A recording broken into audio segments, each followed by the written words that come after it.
Ya sebetulnya itu kan hanya bentuk apa ya, bentuk fitnah bagaimana? selama ini kan orang banyak yang termakan ya sama gorengan-gorengan media, dan saya dulu waktu itu saya memang tidak pernah speak up karena saya merasa ini ya udahlah, ini hanya hal kecil, tapi lama-kelamaan saya melihat sayang apalagi mau bulan puasa, sayang ketika ada isu liar, isu yang belum pasti yang akhirnya menjadi fitnah. Makanya saya mencoba untuk ya udah ini gue liatin ke lo bahwa tiap bulan itu gue selalu ngasih untuk istri kok, tiap bulan itu gue selalu memenuhi kebutuhan istri kok. Jadi ya gue berharap dengan ini orang-orang bisa lebih mengkontrol lah, bahwa apa yang tidak kalian lihat belum tentu seperti itu kejadiannya, belum tentu seperti itu kenyataannya, karena yang hanya kita lihat di sosial media itu hanya segelintir dari apa yang kita ketahui terhadap orang tersebut. Jadi ya mudah-mudahan kedepannya orang lebih menjaga ketikannya, orang bisa lebih menjaga pemikirannya untuk sehingga tidak menimbulkan fitnahan. Sayang soalnya, apalagi kita bulan puasa ya, karena sesuatu yang benar aja itu bisa menjadi ghibah, dan sesuatu yang tidak benar itu bisa menjadi fitnah, lebih besar lagi dosanya. Jadi ya kemarin itu hanya bentuk untuk saya meluruskan supaya orang-orang tidak berasumsi liar, bukan untuk apa-apa. Briefing Ramadan. Oke. Cukup. Ya, Tapi bila dengan kejadian yang kemarin itu yang tadi dibilang kamu menjelaskan itu menjadi sebuah pelajaran nggak sih untuk kamu? Pelajaran dalam hal? Dalam hal artinya jangan sampai orang berpikir negatif atau apa terhadap kamu. Karena selama ini kan saya lebih banyak diam.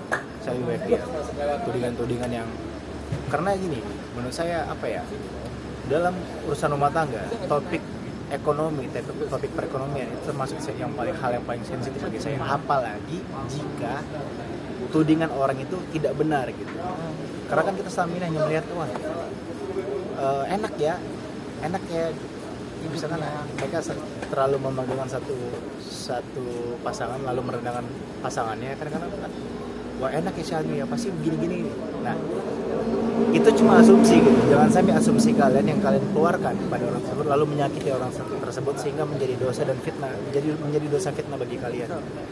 Dan ya saya harap mudah-mudahan kedepannya bisa diminimalisir lah hal-hal seperti itu, karena saya sendiri pribadi menurut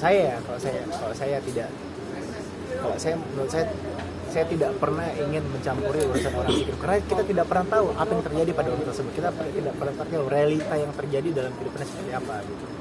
Kalau saya sih seperti itu, mudah-mudahan saya akan bisa selalu seperti itu ya, tidak pernah meninggal orang lain. Artinya kamu akan melakukan ambil langkah satu langkah nggak sih? Ada terjadi hal seperti itu lagi gitu. Misalkan? Ya misalnya kayak mereka menjudge kamu yang seperti apa atau apa gitu.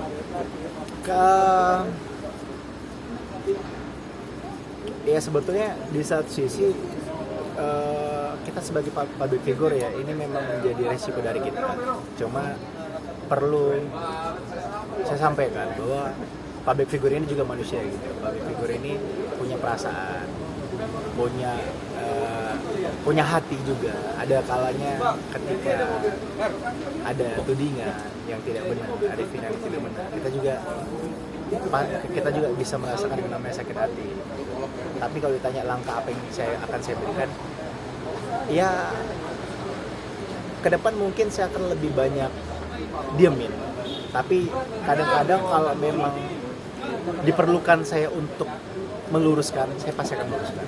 Tapi kalau untuk sampai menempuh jalur hukum saya pikir akurasi kayaknya sih enggak gitu kan. Saya ya udahlah, saya enggak udahlah cukuplah yang kemarin. Kalau impact-nya tidak terlalu besar sih saya tidak akan sampai sebegitunya lah. Cuma ya insya Allah mudah-mudahan netizen yang di luar sana yang masih suka menuding memberikan tudingan atau bahkan fitnah terhadap artis tertentu, ya mudah-mudahan kita bisa sama-sama belajar untuk saling memperbaiki diri lah. Oke, makasih. Terima kasih Bang Di.